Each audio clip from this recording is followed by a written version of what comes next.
So is your goal in retirement to be as wealthy as possible or to live life without regret? That's a big question and one that we need to get answered. So making wealth the single focus in retirement can lead to regret. Would it be better to die with great wealth or to die with a great wealth of experiences with our friends and family?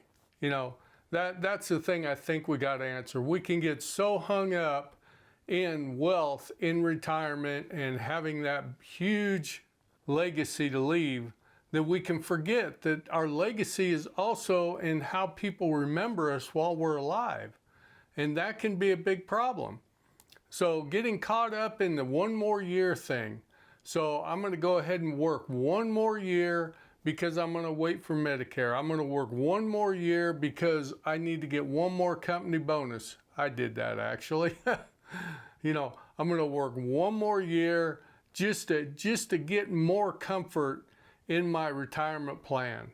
And I know a lot of people I worked with who did that, and they would work 4, 5, 6 extra years. And then when they went ahead and retired, their health wasn't as good. So they didn't get to spend their healthiest years with their friends and family. And that's something that really can be a huge regret. I'm going through that right now. I've had some really bad health scares in the first 6 months, and I haven't been able to do much of anything for about 3 months. I'm just now getting to where I can go to the grandkids' ball games and things like that again.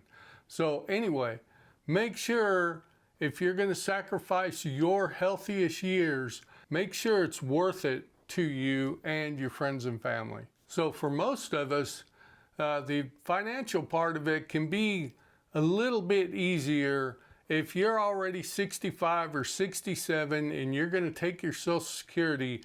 You can figure that your investment portfolio normally is going to be part of your strategy as well.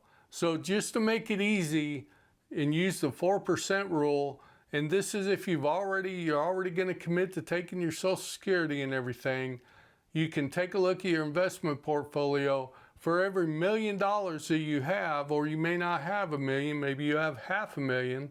Let's say you got $500,000. Yeah, you can basically draw $20,000 a year out for right around 30 years and be okay. And you can go ahead and take inflationary bumps every year as well. So anyway, you can plan on about $20,000 a year with that on top of your Social Security, on top of your pensions, and any other income that you may have, real estate or part-time work or something like that.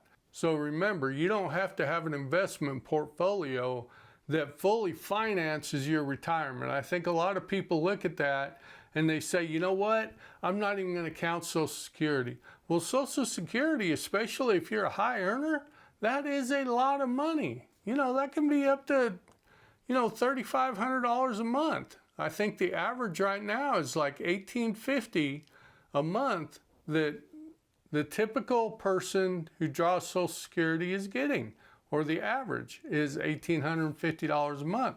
So that is nothing to sneeze at. Don't forget about that pension that you had from working for the railroad or the school system or whatever it was. Those pensions can add up. Look at those calculators. You may be surprised. Personally, my pension was as much as I had in my investment portfolio. So, it really helped out in me being able to retire early. Had I not looked at my pension and looked at Social Security, I would not be able to retire early. That's for sure. I would be working until I was 67 or 70. So make sure and look at all that. So if your portfolio and other income streams support the lifestyle that you want to have with your friends and family and allow you to be able to do your charitable contributions, and travel and do everything you want, then what else are you saving for? So be sure that you're holding off your retirement for the right things. Remember, retirement is about the living experiences that you have with your friends and family and loved ones while you're still with them. To me, that's leaving a legacy. I want them to remember me as I was, not to remember me for the money that I left. But hopefully I'll have both.